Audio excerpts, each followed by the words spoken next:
नमस्कार, मैं हूं आपके साथ नैना यादव और सिंघस के इस विशेष कार्यक्रम में हम कोशिश कर रहे हैं उन पलों को संजोने की जो सिंघस को यादगार बनाते हैं, जिसमें पेशवाई का वैभव भी है तो शाही स्नान का आगाज भी।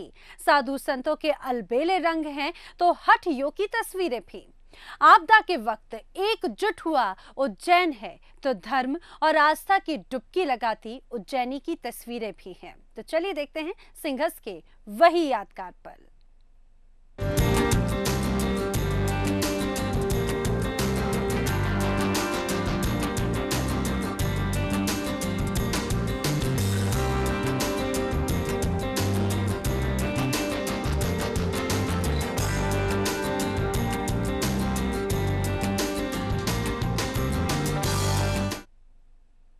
सबसे पहले बात करते हैं पेशवाई की। पेशवाई की परंपरा प्राचीन है और इसका शाही अंदाज भी। सिंघस में शामिल होते हैं 13 अखाड़े जो सनातन धर्म की ध्वजा को थामे हुए हैं। इन अखाड़ों से जुड़े हैं लाखों साधु। अखाड़ों की स्थापना का अपना एक अलग इतिहास भी है। अलग अलग अखाड़ों के इष्ट देव हैं और परंपराएं भी अलग अलग, और अखाड़ों का इतिहास और परंपरा की झलक इनकी पेशवाई में मिलती है। आइए आपको भी दिखाते हैं 13 अखाड़ों की पेशवाई के 13 रंग।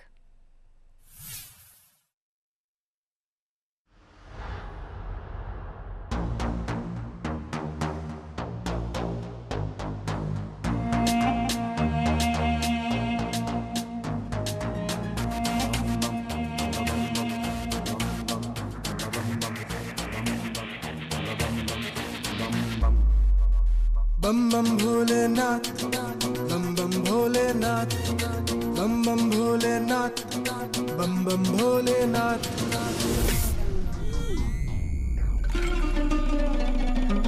बम बम भोलेनाथ, बम बम भोलेनाथ, जब भोले बम बम भोलेनाथ, बम बम भोलेनाथ, जब भोले बम बम भोलेनाथ, बम बम भोलेनाथ, जब भोले बम बम भोलेनाथ, भोलेनाथ। मुझको लोग ढूंढे हैं मुझ में, पर मैं मिलूंगा भोले तुझ में। होके नशे में तेरे छू रहूं मैं दीन दुनिया से दूर। जब से दिल में तुझे बसाया मैंने तन्हा न खुद को पाया। तुझको ढूंढा गली मोहल्ला छाना, हर नुक्कड़ हर कूचा, फिर भी मिला न तुझसा दूजा। तभी तो करता तेरी पूजा। ना ही मांगू मैं अब जन्नत, ना ही कोई दूजी मन्नत। मुझे तो बस है पाना तुझको, कोई जरिया दे दे मुझको। मुझको पास बुला ले, हाथ बढ़ा ले, रख दे सर पे हाथ। बम बम भोलेनाथ, बम बम भोलेनाथ शिवा, बम बम भोलेनाथ, जब भोले बम बम भोलेनाथ शिवा, बम बम भोलेनाथ, जब भोले।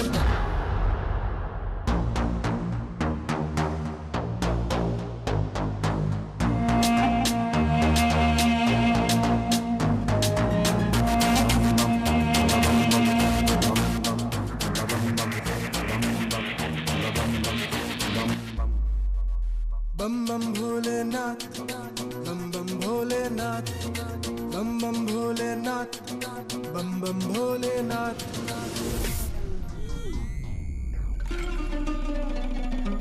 बम बम भोलेनाथ, बम बम भोलेनाथ, जब भोले बम बम भोलेनाथ, बम बम भोलेनाथ, जब भोले बम बम भोलेनाथ, बम बम भोलेनाथ, जब भोले बम बम भोलेनाथ, बम बम भोलेनाथ, बम बम भोलेनाथ, बम बम भोलेनाथ, जब भोले बम बम भोलेनाथ, बम बम भोलेनाथ, जब भोले बम बम भोलेनाथ, बम बम भोलेनाथ। तो ये 13 अखाड़ों की 13 झलक हमने आपको दिखाई उन पेशवाई की जिसके साथ में सिंघस का आगाज हुआ था। वैशाख पूर्णिमा पर हुए पहले शाही स्नान की बात की जाए तो यहाँ पर इसके साथ ही उज्जैन सिंघस का शाही आगाज हुआ। शाही स्नान के लिए अखाड़ों के साधु संतों समेत श्रद्धालुओं की भीड़ शिप्रा के घाटों पर उमड़ी। 12 सालों के बाद आए इस मौके पर लाखों लोगों ने मोक्षदायिनी शिप्रा के तट पर पहुंचकर आस्था की डुबकी लगाई।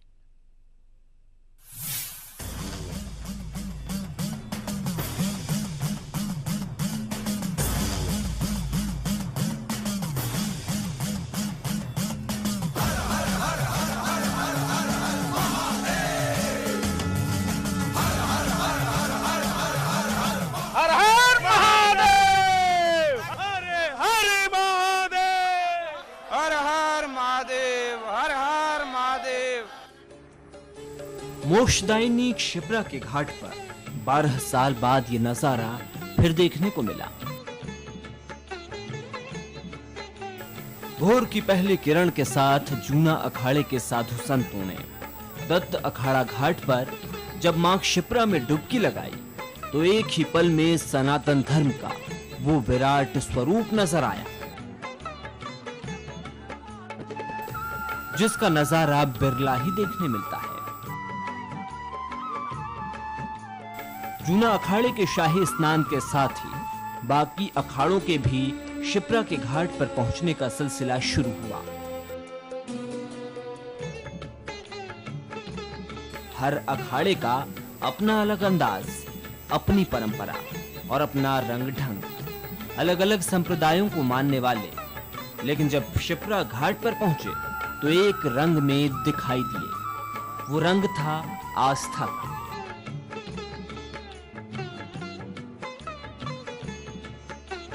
हर कोई डुबकी लगाकर उस पुण्य फल को प्राप्त करना चाहता था जो ग्रहों के विशेष योग बनने पर इतने लंबे समय बाद आता है।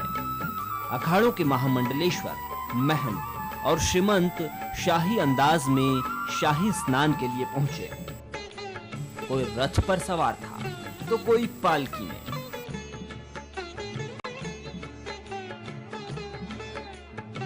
और हर कोई लगा रहा था एक ही जय घोष, हर हर हर हर हर हर महादेव, हर हर महादेव, हरे हरे महादेव, हर हर महादेव, हर हर महादेव, हर हर महादेव,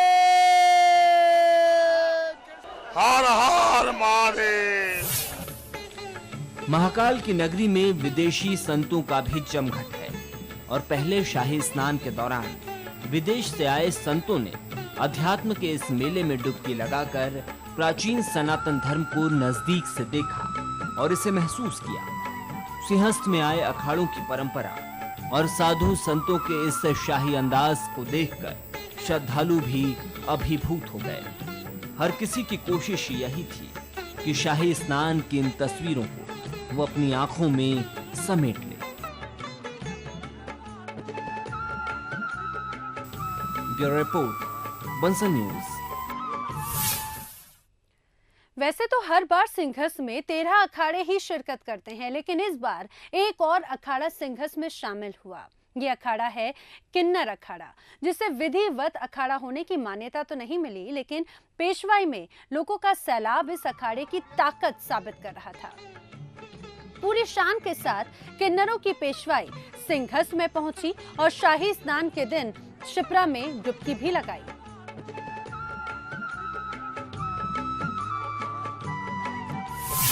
सीएस की परंपरा है कि हर साल 13 अखाड़े आते हैं, शाही स्नान करते हैं, लेकिन इस साल ये परंपरा में परिवर्तन हुआ है क्योंकि इस बार नया अखाड़ा जुड़ा है। वो है किन्नरों का अखाड़ा, जो इस वक्त अब गंधर्व घाट पर शाही स्नान करने के लिए पहुंचा है। सुबह से ही बड़ी तादाद में लोग उनका इंतजार कर रहे थे।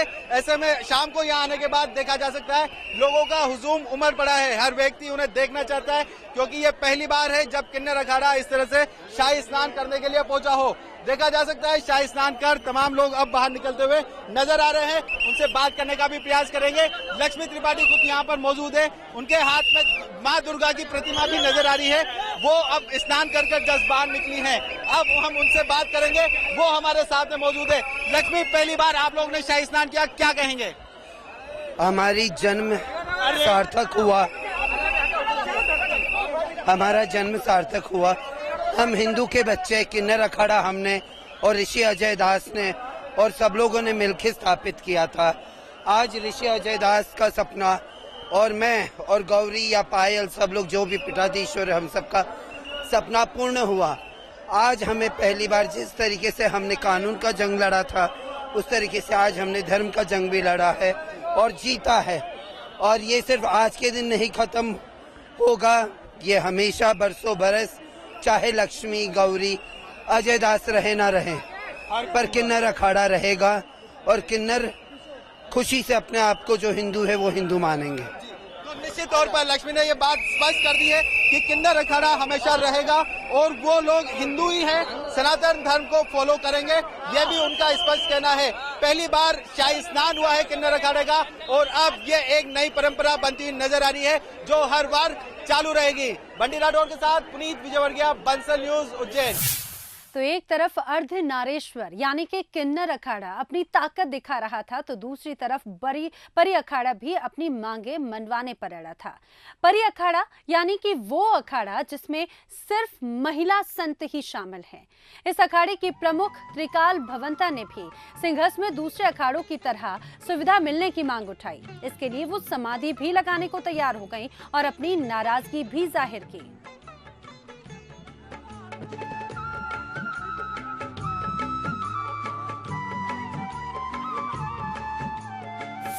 त्रिकाल भवंता है जो अभी जिन्होंने समाधि ली थी, समाधि के उपरांत यहाँ आ गई है। प्रशासन की मानने के बाद यहाँ पहुंची है। ये बताइए कि क्या आपकी मांगे थी और किस मांग को लेकर आप वहाँ पहुंचे थे, क्या कहेंगे? हमारी मांगे थी हमारे परी अखाड़े की महिला संतों के लिए, महामंडलेश्वर के लिए, श्री महंत के लिए सुचारू रूप से उनकी व्यवस्था, शौचालय, सुरक्षा, शाही स्नान की हमें व्यवस्था प्रशासन से हमारी मांग थी। कोर्ट में भी हम गए थे, हाई कोर्ट से निर्देश भी हुआ, उसके बाद भी शासन प्रशासन को जू नहीं रहेगा। महिला अखाड़े के लिए उन्होंने दूसरे दर्जे का व्यवहार किया, गलत स्वशासन देते रहे लगातार। इसके वजह से, इस उपेक्षा से, इस कृत्य से क्षुब्ध होकर के हम समाधि लेने का निर्णय लिया था। अब आप क्यों आ गए समाधि से? अवधेश शर्मा सिटी मजिस्ट्रेट हैं, शायद उन्होंने कहा है कि मुझे थोड़ा टाइम दिया जाए और एक बार यदि आपकी बातें नहीं सुनी जाती है तो आप पुनः अपने कार्य को करेंगे, उसमें हम लोग हस्तक्षेप नहीं करेंगे। ये थी त्रिकाल भवंता जिन्होंने कहा है कि 24 घंटे का अल्टीमेटम दिया है। 24 घंटे में यदि नहीं मानी जाती मांग को तो पुनः वो वही करेंगे, यानी पुनः समाधि ले लेंगे। शिवेन के साथ मनोज सैनी, बंसल न्यूज, उज्जैन। ब्रेक के बाद एक बार फिर आपका स्वागत है। सिंघस का आज अंतिम शाही स्नान है और कहा जाए 1 महीने की अगर बात करें सिंघस के इस महापर्व की तो अद्भुत रंग देखने को मिले। एक नजर में हम आपको दिखा रहे हैं इसकी अलग अलग झलक। सिंघस हो या फिर कुंभ मेला, नागा साधु हर बार आकर्षण का केंद्र रहे हैं। नागा साधु बनने के नियम भी बेहद सख्त हैं। वैसे तो हर अखाड़े में नागा साधु होते हैं, लेकिन इनकी दीक्षा अलग अलग तरीके से होती है। सिंघस में इस बार निरंजनी, आह्वान और जूना अखाड़े ने नागा साधुओं को बनाया, जिसमें सभी कठिन परीक्षा के दौर से भी गुजरे। नागा साधुओं को बनाने की ये प्रक्रिया बेहद कठिन होती है। इन्हें इतनी कठिन परीक्षाओं के दौर से गुजरना होता है कि शायद कोई आम आदमी इसे पार ही नहीं कर पाए। और इसमें तो बहुत कष्ट होता है नागा बनने में। कोई तो नागा बना तो है, लेकिन पालना मुश्किल है। वही तो बड़ी आप पूरी सांसारिक दुनिया से दूर हो जाएंगे। हाँ, सांसारिक से दूर हुए, इसलिए तो हम सन्यास में आए। सन्यास में हमारा जन्म हुआ। पहले आप गृहस्थ में थे, परिवार, शादी हुई? हम पर शादी नहीं हुई, परिवार थे, लेकिन हमने परिवार छोड़ दिया। हमारी अम्मा हमारे साथ है, कोई नहीं, बाल ब्रह्मचारी है। आज आप नागा बन जाएंगे? आज हम नागा बन गया। हर हर महादेव। नागाओं को सेना की तरह तैयार किया जाता है। उन्हें आम दुनिया से अलग और विशेष बनना होता है। इस प्रक्रिया में सालों लग जाते हैं। जो व्यक्ति नागा साधु बनने के लिए आता है, सबसे पहले उसकी तहकीकात होती है, जिसमें अखाड़ा अपने स्तर पर तहकीकात करता है। वह साधु क्यों बनना चाहता है, उस व्यक्ति की तथा उसके परिवार की संपूर्ण पृष्ठभूमि देखी जाती है। अगर अखाड़े को ये लगता है कि वह साधु बनने के लिए सही व्यक्ति है, तो ही उसे अखाड़े में प्रवेश की अनुमति मिलती है। अखाड़ों में प्रवेश के बाद उनके ब्रह्मचर्य की परीक्षा ली जाती है। इसमें 6 महीने से लेकर 12 साल तक लग जाते हैं। यहाँ आके बहुत अच्छा लग रहा है जी। हाँ, बहुत ये धर्म की परंपरा है, यहाँ पर आस्था है धर्म की। कब से जुड़े हैं आप यहाँ से? यहाँ हम कम से कम होंगे 24 साल हो गए जुड़े हुए हमें अखाड़े से, जूना अखाड़े से। अभी आप नागा बनेंगे? हाँ, नागा बनेंगे, संस्कार होगा आज हमारा। जुड़े हम बहुत 24 साल से जुड़े हुए हैं। इतने साल बाद नागा बन पाते? कई साल तक नागा ऐसा है कि कुछ खाना गुरु की सेवा करनी पड़ती है। 12 साल, 6 साल 18 साल इसके बाद का संस्कार नागा का होता है जी। अगर अखाड़ा और उस व्यक्ति का गुरु यह निश्चित कर ले कि वह दीक्षा देने के लायक हो चुका है, फिर उसे अगली प्रक्रिया में लाया जाता है, जो होती है महापुरुष बनने की प्रक्रिया, जिसमें उसके 5 गुरु बनाए जाते हैं। ये 5 गुरु पंचदेव या पंच परमेश्वर होते हैं। इन्हें भस्म, भगवा, रुद्राक्ष आदि चीजें दी जाती हैं। ये नागाओं के प्रतीक और आभूषण होते हैं। महापुरुष के बाद आती है अवधूत बनने की बारी, जिसमें उन्हें अपने बाल कटवाने होते हैं और उन्हें खुद का पिंडदान करना होता है। पंडित जी, ये जो सामान रखा हुआ है, इसमें क्या क्या सामान है और ये क्या होता है, क्या होता है? इसमें एक तो 10 विधि स्नान का पूरा सामान है, जिसमें गोबर, गौमूत्र, दूध, दही, घी, औषधि के रूप में जो है हल्दी है, मृतिका, कुशा आदि जो है, इस प्रकार से 10 विधि से स्नान होता है पहले, और उसके उपरांत फिर जो है देव ऋषि पितृ तर्पण होता है, और फिर घर के जितने भी जीवित अजीवित जितने भी लोग हैं सबके नाम का तर्पण वो कर देते हैं। और उस विधि को करने के बाद में नदी से फिर किनारे पे आते हैं, फिर पिंड वगैरह बनाते हैं। उसमें 16 पिंड अपने घर के जीवित और अजीवित सभी प्रकार के लोगों का पिंडदान दे करके वो परिवार से उनको मुक्ति मिल जाती है, और वो महात्मा के रूप में जो है इधर प्रतिष्ठित हो जाते हैं। पिंडदान अखाड़े के पुरोहित करवाते हैं। ये संसार और परिवार के लिए मृत हो जाते हैं। इनका एक ही उद्देश्य होता है, सनातन और वैदिक धर्म की रक्षा। ये नागा सन्यासी बन रहा है इधर ही यहाँ से, और यहाँ को 17 पिंड दान करना है। 16 पितृ अपने पितरों का दान, 17 अपने खुद का पिंड दान करना है। मरने के बाद में कोई दान नहीं करेगा, हम अपने हाथ से पिंड दान कर रहे हैं। अच्छा। हाँ, नागा सन्यासी में परंपरा है कि सन्यासी बनने से पहले पितरों का दान होगा, मुंडन होगा, मुंडन के बाद में डुबकी लगेगा सिपरा में डुबकी लगाने के बाद इसको पिंड दान कर। तो अपना जो पुराना पितरों में काका मामा मामी जो भी पुत्र मर गया पुराना, 16 पिंड उसका है और 17 अपना खुद का पिंड दान करना है। पिंडदान और तर्पण की प्रक्रिया के बाद होती है लिंग भंग या फिर विरज्या की प्रक्रिया, जिसमें नागाओं को 24 घंटे अखाड़ों की ध्वज के नीचे बिना कुछ खाए पिए खड़ा होना पड़ता है। इस दौरान उनके कंधे पर एक दंड और हाथों में मिट्टी का बर्तन होता है। ये पूरी प्रक्रिया रात में ही संपन्न करवाई जाती है। समस्त प्रक्रिया ये जो आरंभ हुई है, ये आज से दीक्षा इनकी चालू हुई है, और रात्रि में आचार्य महामंडलेश्वर स्वामी अवधेशानंद जी के द्वारा इनको विजया होम इत्यादि जो भी दीक्षा उनके द्वारा गुरु मंत्र दिया जाएगा, वो संपूर्ण विधि अर्धरात्रि में की जाएगी। इस तरह से नागा साधु बनने की प्रक्रिया होती है, और इस प्रक्रिया के बाद नागा साधु सख्त नियमों के तहत ही अपना जीवन यापन करते हैं।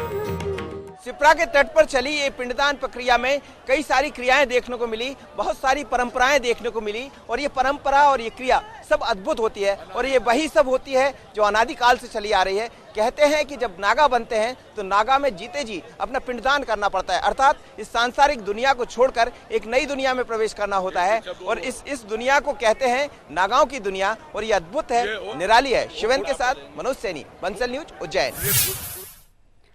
जितनी रहस्यमयी नागा साधुओं की दुनिया होती है, उतनी ही रहस्यमयी अघोरियों की तंत्र साधना भी होती है, जो आज भी एक आम आदमी के लिए एक अबूझ पहेली की तरह है।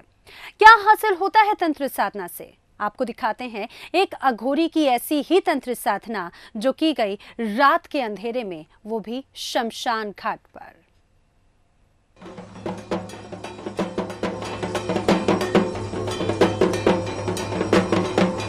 इस आवाज पर थिरकते साधक के पैर, माहौल रहस्यमयी हो चुका है।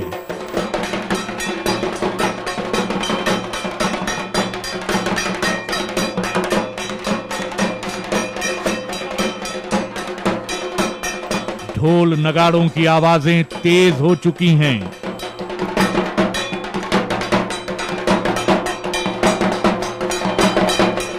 साधक का उन्माद चरम पर पहुंच चुका है।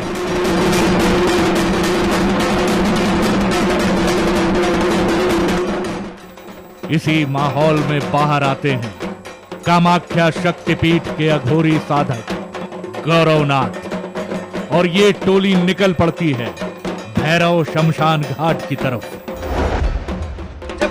साधक तंत्र करने के लिए श्मशान में पहुंचता है तो इस तरह का माहौल होता है, कोई नाच रहा होता है, कोई झूम रहा होता है। दरअसल ये रियल तंत्र साधना है और जिसमें ये लोग कामाख्या से यहाँ पहुंचे, ये मस्ती है, इन साधकों की मस्ती है। अब हम रवाना हो रहे हैं तंत्र साधना के लिए, शमशान में पहुंचेंगे और वहां होगी तंत्र साधना।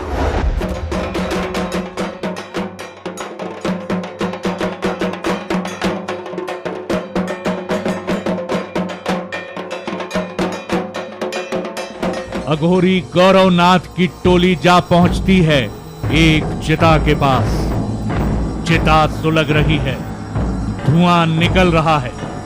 समझा जा सकता है कि कुछ देर पहले ही किसी व्यक्ति का अंतिम संस्कार संपन्न हुआ है।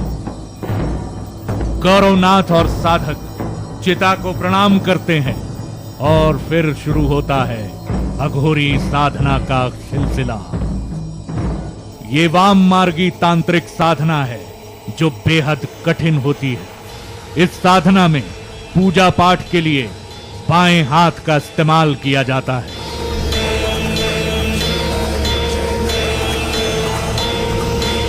साधना के लिए सभी तैयारियां पूरी हो चुकी हैं। चिता के पास वो सब सामग्री रख दी गई जिससे तंत्र साधना होनी थी।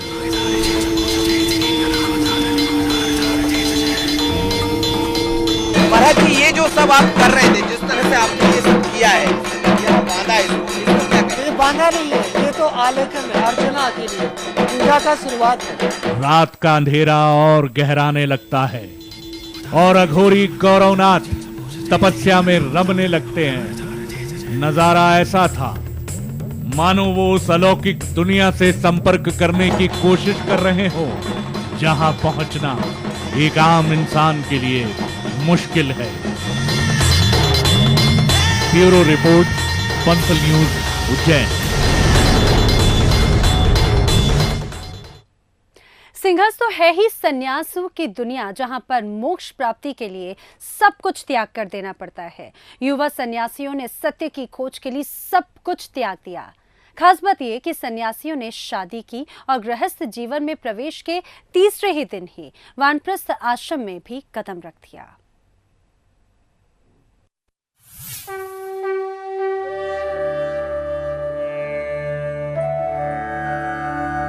ये है युवा सन्यासी देवी मीनाक्षी रुद्र भारती, जो अब सन्यासी हो चुकी हैं। उज्जैन सिंहस्थ में आने का जो मकसद मीनाक्षी रुद्र भारती का था वो पूरा हो गया है। दरअसल मीनाक्षी को एक गुरु की तलाश थी और वो स्वामी यतीन्द्र नाथ के रूप में पूरी हुई। बचपन से ही मेरे फादर से मैं बहुत प्रभावित थी। बहुत मेडिटेशन करते थे तो मुझे बड़ी जिज्ञासा होती थी उनको देखकर कि क्या कर रहे हैं ये। तो उन्होंने बचपन से मन में डाला कि ये दुनिया जो दिखाई दे रहा है वो सत्य नहीं है, तो सत्य कुछ और है। तो तब वो ही एक छोटा सा उनका सेंटेंस इतनी क्रांति घटित हो गई मेरे भीतर कि मुझे सत्य ही जानना है। अगर मैं असत्य में हूँ तो मुझे असत्य में नहीं रहना।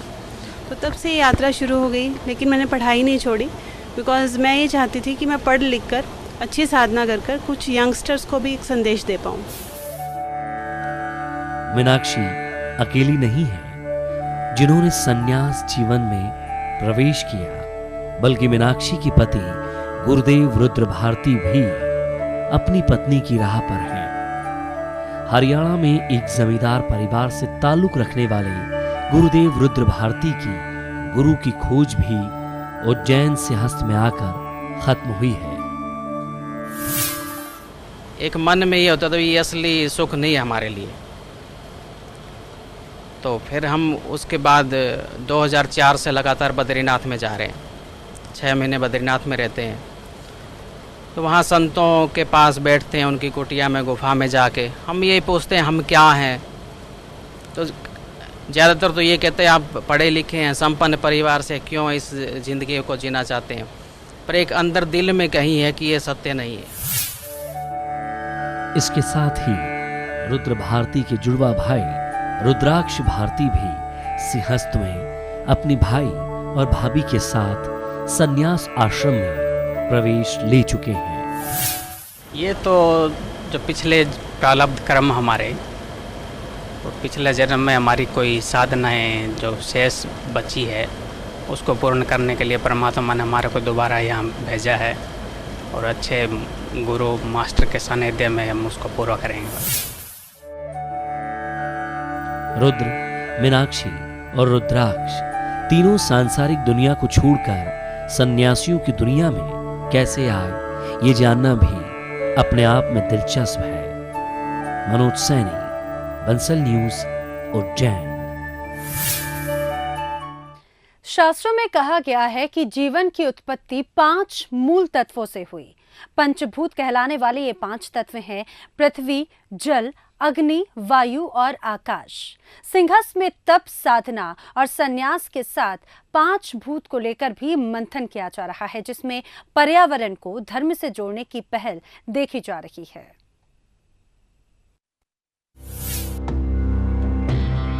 ये नजारा भी महाकाल की नगरी का है, जहां महाकुंभ में धर्म और संस्कृति के साथ पर्यावरण की समृद्धि और सुरक्षा पर भी बात की जा रही है।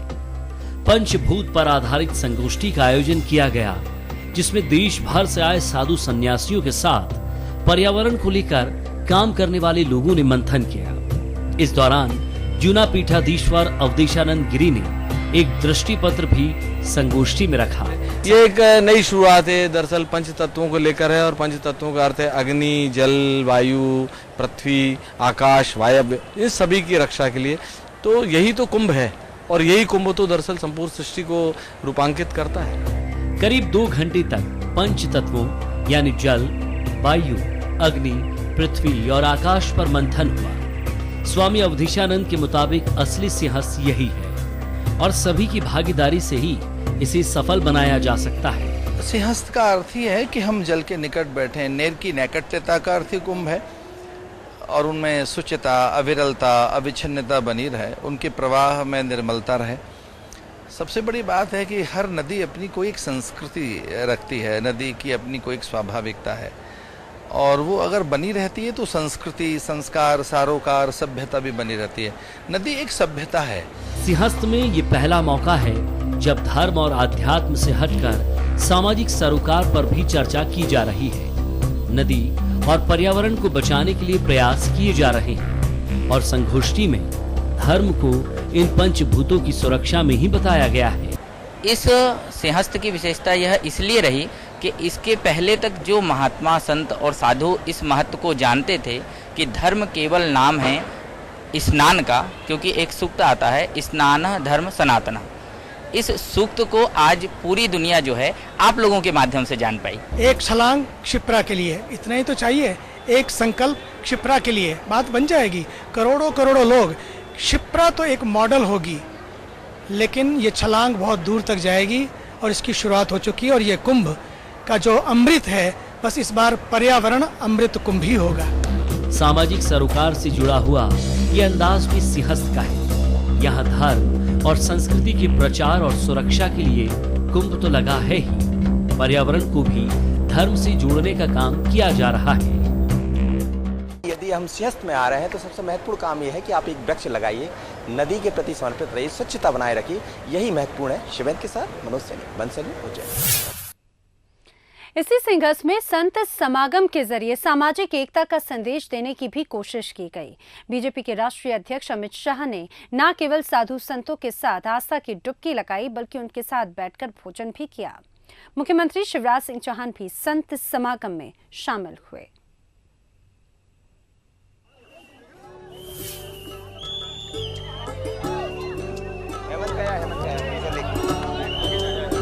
धर्म, जाति और सियासत का ये गठजोड़ जहां दिखता है वहां सियासी सवाल ज्यादा उठते हैं, मगर यह आयोजन साफ तौर पर सामाजिक संदेश देने के लिए था। नेताओं ने ना तो कोई राजनीतिक बात की तो संत भी कहते नजर आए कि भेदभाव की भावना की बजाय राष्ट्रवाद सर्वोपरि है।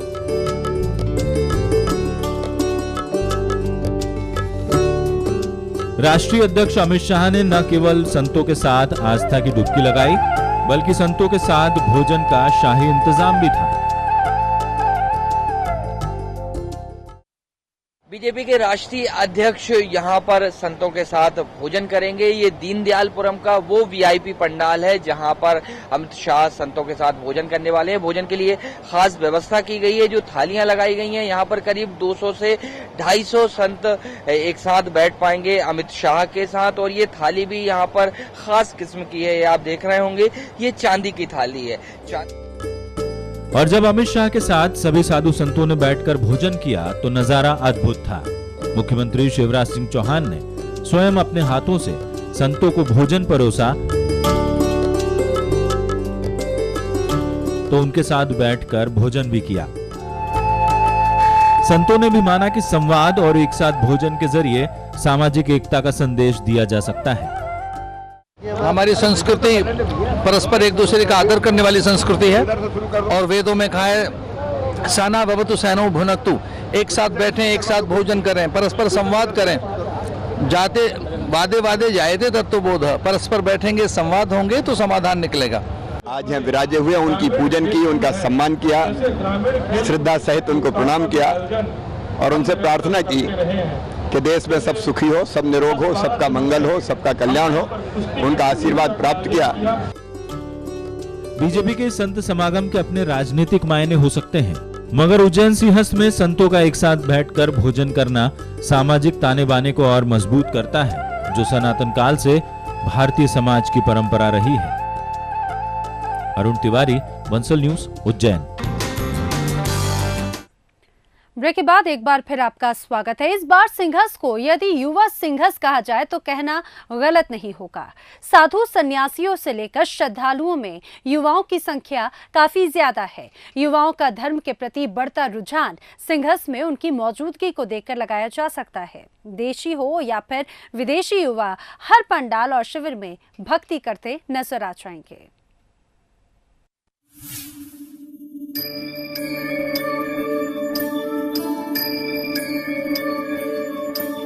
तस्वीर देखकर आप समझ ही गए होंगे कि सिंहस्थ को हमने युवा कुंभ का नाम क्यों दिया है। जिस तरफ नजर दौड़ाओ, महाकाल का दरबार हो या क्षिप्रा की घाट, अखाड़े हों या शामियाने, दुकानें हों या उज्जैन के बाजार, चारों ओर युवा ही युवा। धर्म के प्रति युवाओं की रुचि इस महाकुंभ में देखते ही बन रही है। ऐशो आराम और शानो शौकत को छोड़ वैराग्य की ओर बढ़ते युवाओं को देखा जा सकता है। आधुनिक संसाधनों से दूर तपती दोपहरी में आग तपते युवा सन्यासियों की भक्ति देखते ही बनती है। प्रभु की भक्ति में लीन होने के लिए युवा घर बार छोड़कर सन्यास का रास्ता अपना रहे हैं और ये सब जैसे इस कुंभ में साकार होता दिख रहा है। सनातन धर्म के लिए अपना सब कुछ न्यौछावर करने वाले युवा भी इस सिंहस्थ में शामिल हैं।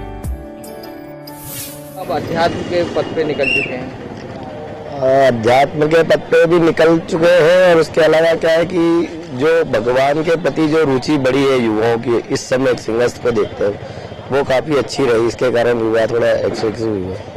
कठिन तो है, परिश्रम है, गृह त्याग करना पड़ता है, सभी चीजें करनी पड़ती है प्रभु को प्राप्त करने के लिए, तो उसके लिए तो कठिन तो है ही।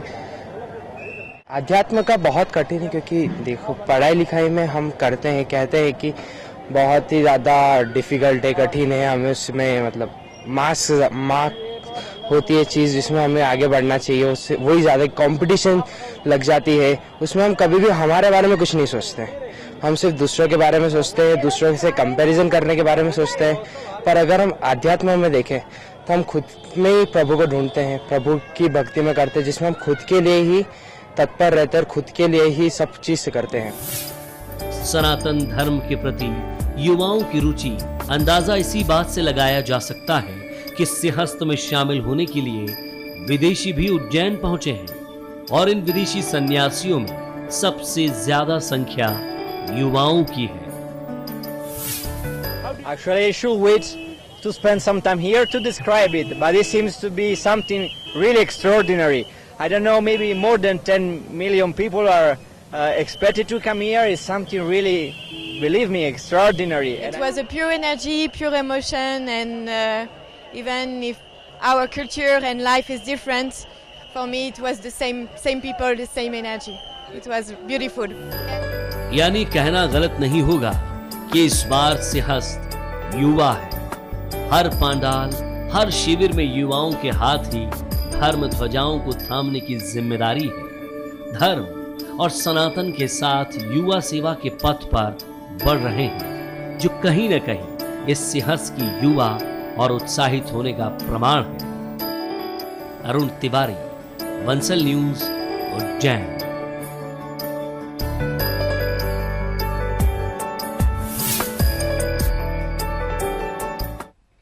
उज्जैन सिंहस्थ आस्था का महापर्व, महाकाल की नगरी में बहती धर्म की गंगा। लेकिन अचानक आई आपदा के बाद हालात थोड़े बदल गए थे, लेकिन आपदा से आस्था पर कोई असर नहीं पड़ा। आपदा ने जैसे सिंहस्थ को सेवा के कुंभ में तब्दील कर दिया। शासन हो या प्रशासन, आम आदमी हो या फिर सरकार के मुखिया, सभी ने एक साथ सिंहस्थ की तस्वीर को दोबारा संवारने का काम शुरू किया।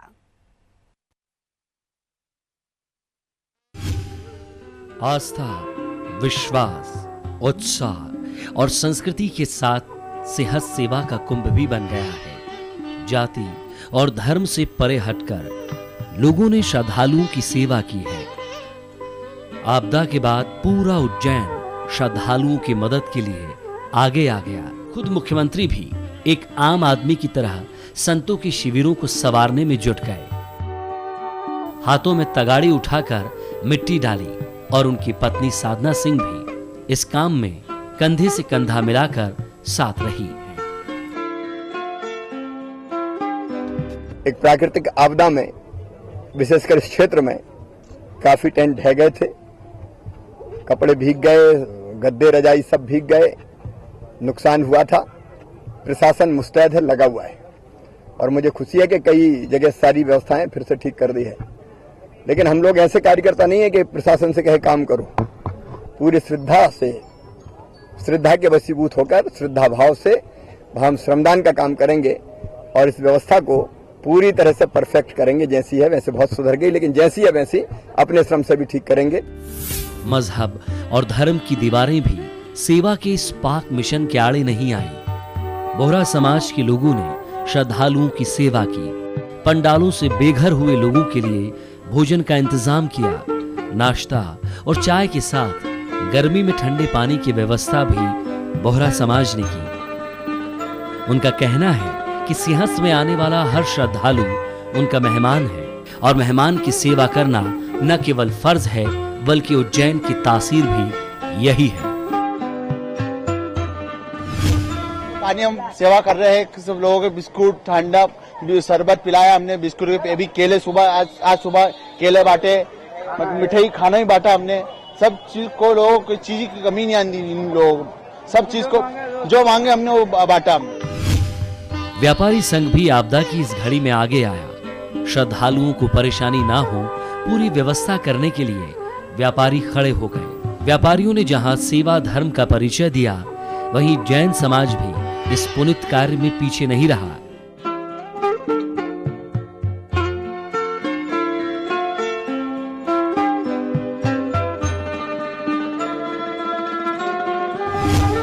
में जुटे हुए हैं, ठहरने की जहाँ व्यवस्था हो रही है, जो आसपास धर्मशाला है वहाँ यात्रियों को ठहरा रहे हैं। कल से ही पूरी सब्जी का अखंड भंडारा पूरी रात हो गई है और अभी भी है। सब्जी, पूरी, बिस्कुट का वितरण कर रहे हैं। बाजार में 6 जगह आरोप यानी कि पाव लगा रखी है।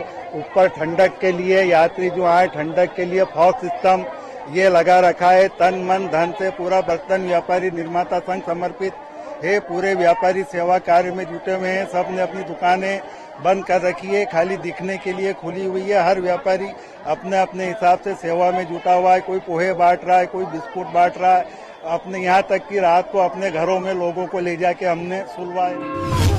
समाज के 70-80 युवा मैदान में उतर गए और लगभग कल सुबह 6 बजे से रात को 11 बजे तक 25,000 लोगों को भोजन कराया। साथ ही रात को 500 से 1000 लोगों को यहाँ पे निवास करवाया, ताकि किसी को भी कोई आपत्ति नहीं आए और उज्जैन का जो गौरव है वो गौरव ऐसा कैसा बना रहे।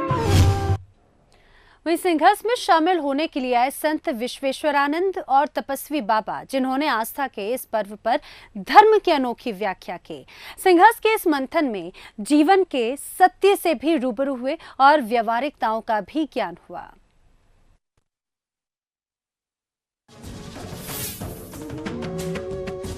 शिप्रा के किनारे टहलते हुए कई प्रश्न मन में आते हैं, जिनमें एक बड़ा स्वाभाविक सा प्रश्न ये है कि धर्म का अर्थ क्या है, धर्म क्या है। एक धर्म वो है जो गिरवे वस्त्र धारण करता है, जो ये कहता है कि ये पाप है, ये पुण्य है। क्या इसके परे भी धर्म की कोई परिभाषा है?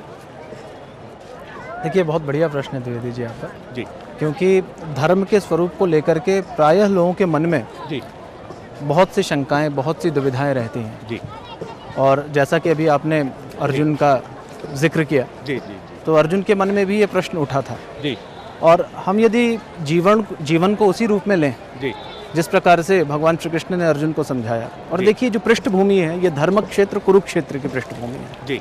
तो जब पहला प्रश्न गीता में धृतराष्ट्र ने किया है वो यही है कि धर्म क्षेत्र कुरुक्षेत्र में हुआ क्या जी, मेरे और पांडुपुत्र कर क्या रहे हैं। ये धृतराष्ट्र का पहला प्रश्न है संजय से कि धर्म क्षेत्र कुरुक्षेत्र। तो इसको यदि हम जीवन संग्राम को भी इसी रूप में लें कि ये जो हमको एक जो सबस्ट्रेटा प्राप्त हुआ है, जिसमें हम सभी लोग फल फूल रहे हैं, बढ़ रहे हैं, जिसको वेदांत सूत्रों में कहा गया है जन्माद्यस्य अतः, कि इस ब्रह्म से इस संपूर्ण सृष्टि की उत्पत्ति होती है और इसी ब्रह्म में ये संपूर्ण सृष्टि विलीन होता चला जाता है। तो यदि हम धर्म की व्याख्या करें तो धर्म की व्याख्या क्या इस रूप में करते हैं, धारणाद इति धर्म। धर्म वह है जो धारण किया जा सके।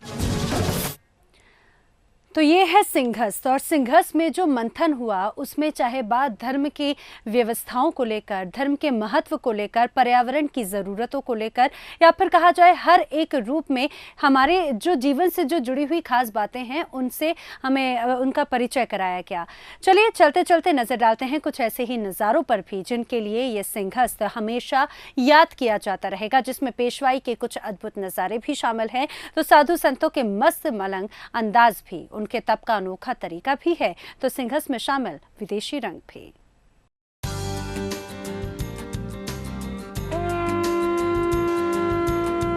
संघर्ष के सभी पोस्टर में आपको एक चेहरा जरूर नजर आता होगा, वो चेहरा ये बाबा का है।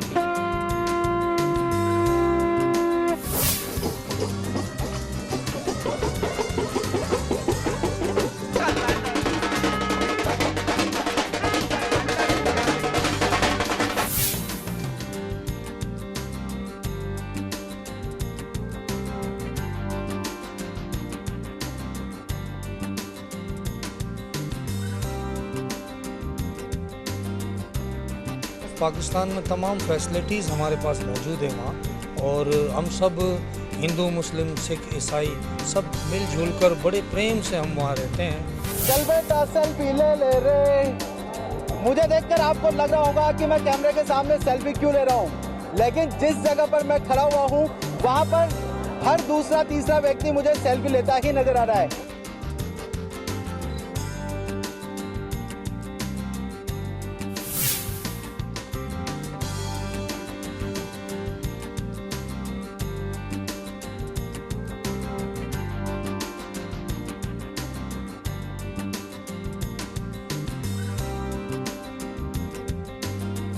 हमारे घर में यदि मिर्ची का झोंक लगता है तो धस ही धस हो जाती है, पर यहाँ पर हम दिखाने जाएंगे आपको कि यहाँ छड़ी वाले बाबा है जो है मिर्ची की जो है यज्ञशाला में जो यज्ञ चल रहा है मिर्ची से, और इनका लक्ष्य है कि जो मिर्ची जो होती है इससे जो नेगेटिव वातावरण होता है वो नष्ट होता है और जो पॉजिटिव रहता है उसमें परिवर्तन हो जाता है।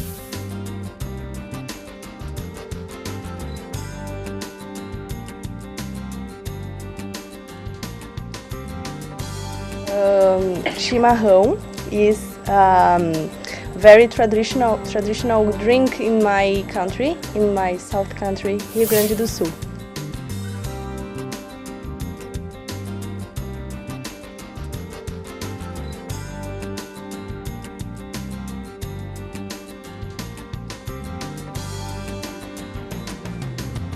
जो ये रामघाट है और दत्त अखाड़ा घाट है, इसको बंद कर दिया जाएगा आम जनता के लिए रात 12 बजे के बाद। फिर इस घाट को साफ किया जाएगा और उसके बाद साधु संत और अखाड़ा यहाँ स्नान करेंगे।